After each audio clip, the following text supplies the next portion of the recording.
Hello everyone, welcome back to my channel. 8 April 2024 को एक article आता है जहां ये अनाउंस किया जाता है कि संदीप रेड्डी वांगा एक्ट्रेस प्रभास के साथ स्प्लिट मूवी बनाने वाला है। मूवी का एक्टर तो कंफर्म था कि एक्टर प्रभास रहने वाला है, बट एक्ट्रेस के लिए दीपिका पादुकोण का नाम आने लगा था। बट फिर अभी रिसेंटली 2025 में दीपिका पादुकोण के नाम को ड्रॉप करके तृप्ति डिमरी का नाम आने लगा है। उसके बाद काफी सारे नेगेटिव आर्टिकल्स आने लगे, तृप्ति के खिलाफ बैड पीआर किया जाने लगा, दीपिका पादुकोण की डिमांड्स को हाईलाइट किया गया, दीपिका को अनप्रोफेशनल तक बोला गया एंड लास्टली संदीप रेड्डी वांगा ने ओपनली दीपिका को उनके बैड पीआर के लिए कॉल आउट भी किया।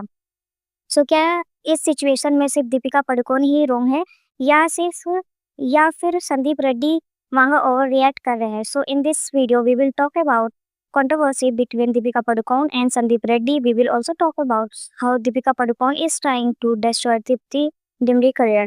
जब स्क्रिप्ट मूवी के लिए दीपिका पादुकोण का नाम अनाउंस किया गया था तो काफ़ी सारे पॉजिटिव आर्टिकल्स आने लगी कि मूवी में दीपिका का कैरेक्टर बहुत इंपॉर्टेंट रहने वाला है। इस मूवी की काफ़ी हाइप बनाई गई due to PR, but suddenly एक न्यूज़ आती है जहां यह बोला जाता है कि दीपिका पादुकोण ने स्प्लिट मूवी से क्विट कर दिया है। अब दीपिका के क्विट करने का रीज़न दीपिका की कुछ डिमांड बताई गई। तो फर्स्ट दीपिका थी डिमांड की वह 6 आवर तक शूट करेगी, सेकेंड वह 20 करोड़ फीस चार्ज करेगी एंड फिल्म के प्रॉफिट का परसेंटेज भी लेगी। ऑल्सो अगर शूटिंग 100 दिन से ऊपर की होती है तो दीपिका पर डे के हिसाब से अलग चार्ज करेगी। वह तेलुगु डायलॉग नहीं बोलेगी एंड मूवी में बोल्ड सीन नहीं करेगी।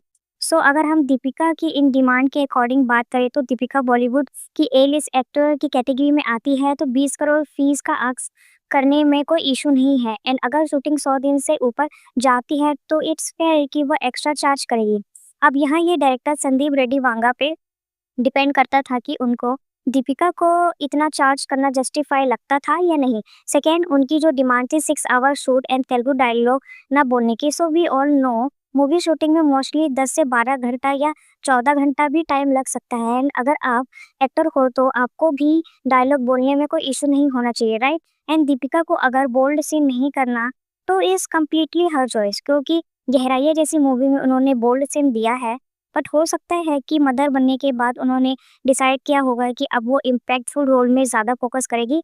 बट हम यहाँ ये भी डिनाई नहीं कर सकते कि मूवी की जो स्क्रिप्ट है उन्हें बनाने में काफ़ी समय लगता है एंड अगर मूवी की स्क्रिप्ट रिक्वायरमेंट में बोल्ड सीन होंगे या फिर अगर एक्टर को लॉन्ग एआरसी तक शूट करना पड़ेगा तो फिर एक एक्टर की डिमांड के अकॉर्डिंग स्क्रिप्ट को चेंज नहीं किया जा सकता, क्योंकि अगर स्क्रिप्ट में कोई भी चेंज होता है तो उसकी मूवी की स्टोरी लाइन भी इफेक्ट करता है। And we all know Sandeep Reddy Vanga की मोस्टली मूवी में टॉक्सिसिटी एंड बोल्ड सीन होते हैं एंड हो सकता है कि दीपिका की और भी सारे डिमांड्स रही हो, बट इस फेयर कि संदीप रेड्डी वांगा ने स्क्रिप्ट को चेंज करने की जगह दीपिका को चेंज करना बेटर समझा। अब यहाँ हम एक अजम्पशन या मान सकते हैं कि हो सकता है कि दीपिका को संदीप रेड्डी वांगा की मूवी नहीं करनी हो तो डायरेक्टली मना करने की जगह उन्होंने हाई फी करे या कुछ अनजस्टिफाई डिमांड रखी हो ताकि डायरेक्टर के साथ उनका कोई इशू ना हो और आगे भी वह उनके साथ काम कर पाए।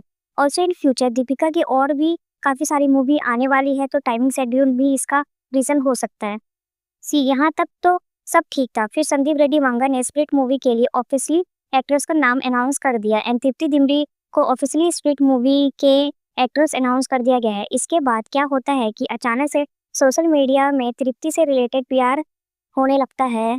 उन्हें बोल्ड एक्ट्रेस, अनटैलेंटेड एक्ट्रेस कहा जाता है। दीपिका से उनका कंपैरिजन किया जाता है, जैसे एक पेज पे यह पोस्ट किया गया, Tripti Dimri still new to Bollywood, casting has raised question, can a newcomer really replace one of the biggest star like Deepika Padukone?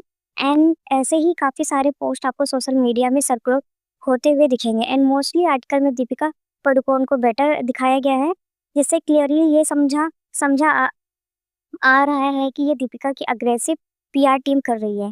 अब यह पहली बार नहीं है जहां तृप्ति डिमरी के खिलाफ नेगेटिव पीआर चलाया जा रहा है। इससे पहले भी तृप्ति डिमरी की इमेज को खराब करने की कोशिश करी गई है। उन्हें नॉट प्योर बोला, आशिकी 3 मूवी से रिमूव कर दिया गया। मूवी की हाइप बनाने के लिए उन्हें ऑब्जेक्ट की तरह यूज किया जाता है।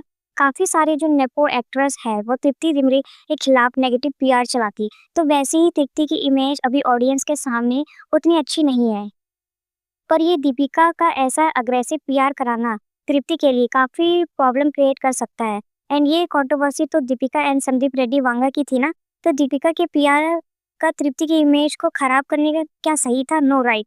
तो इस दीपिका की इनसिक्योरिटी का पता चलता है। अब दीपिका के अग्रेसिव पीआर के बारे में हमने काफ़ी बार बात करी, जैसे दीपिका ने रणबीर की इमेज को खराब करना या कैटरीना के वेडिंग के टाइम पर अपनी पिक को अनहाइड करना, आलिया के खिलाफ नेगेटिव आर्टिकल्स। ऑल्सो दीपिका अगर किसी पर्सन को खुद से ज़्यादा लाइमलाइट में देखती है तो दीपिका की पीआर अग्रेसिव वर्क करने लगती है। सो जब तृप्ति के खिलाफ ज़्यादा नेगेटिव पीआर होने लगा एंड दीपिका की पीआर ने मूवी की नेगेटिव पब्लिसिटी करना स्टार्ट कर दिया, संदीप रेड्डी वांगा ने एक ट्वीट शेयर किया है जिसमें he wrote, "When I narrate a story to an actor, I place 100% faith. There is an unsaid and DNA between us, but by doing this, you have disclosed the person that you are. Putting down a younger actor and outstanding my story, this is what you feminists stand for. As a filmmaker, I put year of hard work behind my craft. For me, ऐसा करो अगली बार पूरी कहानी बोलना, क्योंकि मुझे कोई भी फर्क नहीं पड़ता है। हैशटैग मैं उन्हें खुद की बिली कम्बा नोचे बोला गया है। तो यहाँ संदीप रेड्डी वांगा ने इनडायरेक्टली दीपिका और उनके डर्टी पीआर को एक्सपोज किया। अब I understand controversy between Deepika Padukone and Sandeep Vanga, but यहाँ दीपिका के हाफ स्टोरी को पीआर के थ्रू सर्कुलेट करना सही था। दीपिका की पीआर का तृप्ति को डिग्रेड करना सही था। अब यहाँ संदीप रेड्डी वांगा मूवी की स्टोरी लाइन को लीक की भी बात कर रहे हैं, तो मे बी दीपिका ने कुछ स्टोरी लाइन भी लीक करी होगी, वी डोंट नो। सो अब अगर हम स्प्लिट मूवी की बात करें तो इस T series and Sandeep Reddy Vanga produce कर रहे हैं। इससे पहले उन्होंने मिलके एनिमल मूवी भी प्रोड्यूस करी थी एंड उसी की वजह से तृप्ति दिम्री लाइक लाइन में भी आई थी।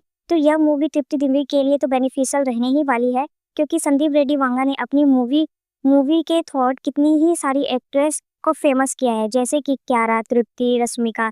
इवन थॉट संदीप रेड्डी वांगा की एनिमल मूवी की वजह से तृप्ति लाइमलाइट में आई थी, नेशनल क्रश भी बनी थी।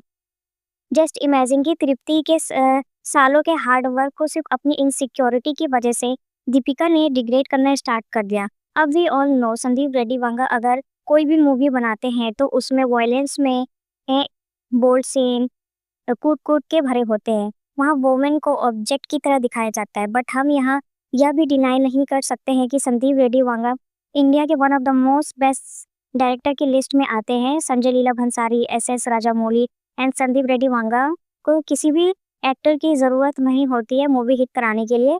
इन डायरेक्टर्स ने अपने इतना स्टारडम बना लिया है कि लोग सिर्फ इनकी वजह से मूवी देखने जाते हैं। इन डायरेक्टर के कास्ट में ऑडियंस ये नहीं कहती है कि इस एक्टर की वजह से हम मूवी देखने जा रहे हैं या इस एक्ट्रेस की वजह से मूवी चलेगी। यहाँ सिर्फ लोग डायरेक्टर के नाम पे थिएटर में जाते हैं। सो इतनी कंट्रोवर्सी होने के बाद भी संदीप रेड्डी वांगा की मूवी में कोई भी इफेक्ट नहीं पड़ने वाला है। सो चाहे मूवी में दीपिका पडुकोन होगी या तृप्ति डिम्री होगी, ऑडियंस मूवी देखने ही जाएंगे। प्रभास भी इस मूवी में है और उनकी एक बिग फैन फॉलोइंग है। एंड आई थिंक दीपिका को पेड पीआर कराने की ज़रूरत नहीं थी, क्योंकि दीपिका इंडिया की one of the best actress की लिस्ट में आती है। उन्हें लास्ट कुछ ईयर से कितनी ही सुपरहिट मूवी दी है, कितनी अमेजिंग मूवी करी है। अभी भी कितनी ही सारी अमेजिंग मूवी उनके पास लाइन में है, जैसे अल्लू अर्जुन के साथ उनकी मूवी कल्कि 2। सो आई डोंट थिंक कि उन्हें तृप्ति दिम्री को अपनी कंट्रोवर्सी में इंक्लूड करना चाहिए था। सिर्फ एक रिप्लेसमेंट से उनका पीआर को इतना डेस्परेट नहीं होना चाहिए था, क्योंकि तृप्ति को वैसे ही बॉलीवुड में आउटकास्ट किया जा रहा है। मूवी तो उन्हें मिल रही है बट वल्गर सीन उनसे कराया जा रहा है। तृप्ति की जो ओल्ड ऑडियंस थी उन्होंने तृप्ति को अनफॉलो करना स्टार्ट कर दिया है, क्योंकि अब हमें तृप्ति की बुलबुल एंड कला जैसी मूवी देखने को नहीं मिलती। जो न्यू ऑडियंस है जो कि एनिमल मूवी के बाद बड़ी है, उनमें से मोस्टली ऑडियंस को तृप्ति बोल्ड सीन में ही पसंद है। तो ऐसा मैं दीपिका के पीआर को तृप्ति के खिलाफ नेगेटिव पीआर चलाना और भी ज़्यादा तृप्ति के इमेज को ख़राब कर सकती है। तो आपको क्या लगता है इस कंट्रोवर्सी के बारे में? और अगर आपको मेरी वीडियो अच्छी लगी हो तो please like, comment and subscribe. Thank you.